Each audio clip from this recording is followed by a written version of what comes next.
जय श्री अम्मा मित्रों। मैं पितंगरा पुत्र सिद्धांत आज आपका सब अपने इस नए वीडियो में स्वागत करता हूँ। आज हम लोग श्री विपरीत महापितंगरा जी के बारे में ही गुणगान करेंगे।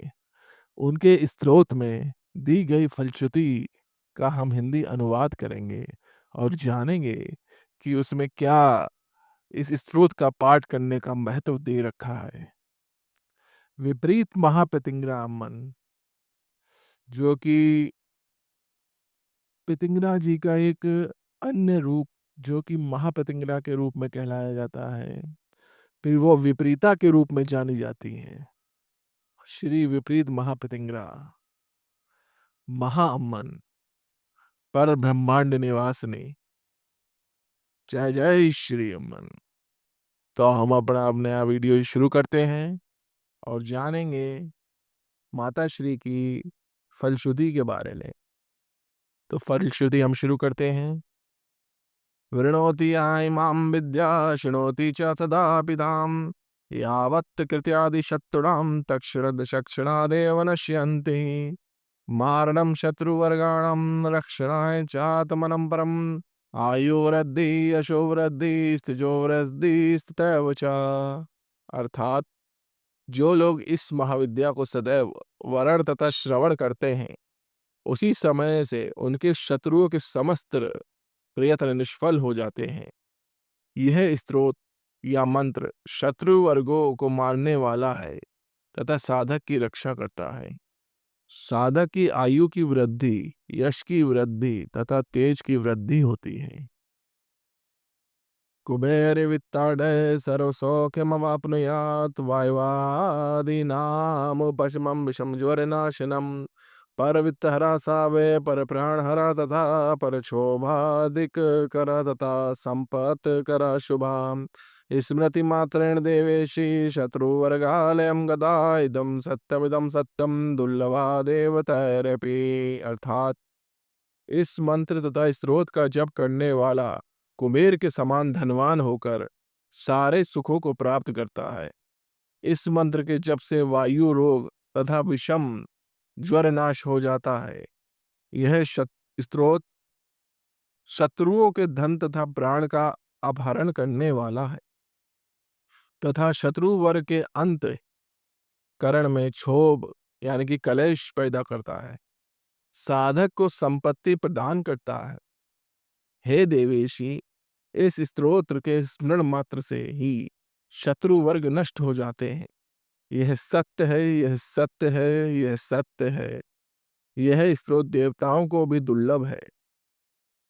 शठाय पर शिष्याय ना प्रकाशया कदाचना पुत्राय भक्ति युक्ताय स्वशिष्याय तपस्विने प्रदातव्यां महाविद्या चातमर्ग प्रदायता बिना ध्याने बिना जापे बिना पूजा विधान था बिना शोढ़ा बिना ज्ञान मोक्षे सिद्धि प्रजायते। अर्थात शठ यानी कि मूर्ख तथा दूसरे से दीक्षा लेने वाले शिष्य को यह विद्या नहीं देनी चाहिए।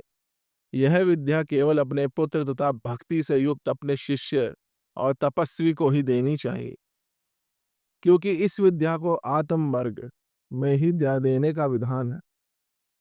यह विद्या ध्यान, जप, पूजा, सेवा तथा ज्ञान के बिना ही मोक्ष सिद्धि को देने वाली है। पर नारी हरा विद्या पर रूप हरा तथा वायु चंद्र स्तंभ करा मैथुनानंद संयुक्ता त्रिसंध में संध्यम बाये पठेद भदक्ति सदा सत्यम वदामि देवेशी मम कोटि समो भवेद रोदा देवगणा सर्वेलम यासन्ति निश्चितम की पुनर्मानवा देवी भूत प्रेतादयो मृता।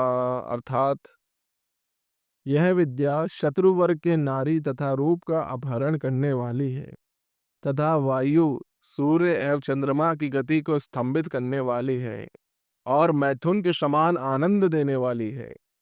जो लोग तीनों संध्या में अथवा एक संध्या में भक्ति पूर्वक इस स्तोत्र का पाठ करते हैं, हे देवेशी, मैं सत्य कहता हूं कि वे लोग मुझसे करोड़ों गुना अधिक हैं। उस मनुष्य के क्रोध मात्र से मेरे गण नष्ट हो जाते हैं। फिर मनुष्य की बात ही क्या, और भूत प्रेतादि तो मरे हुए ही हैं। यानी कि ये शिव जी बोल रहे हैं पार्वती जी से।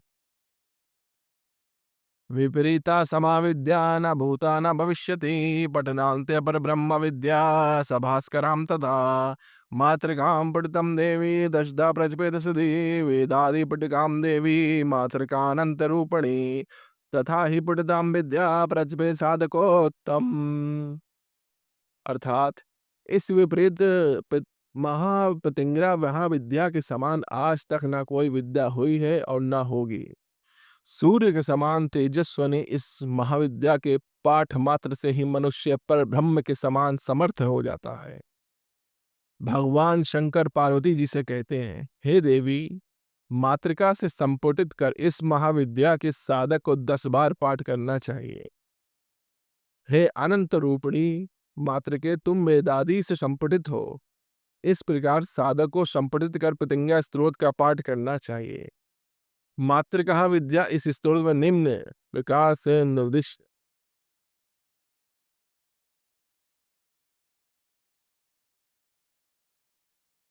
इसके बाद हम लोगों को 10 बार पर ब्रह्म विद्या का अनुसरण करना चाहिए।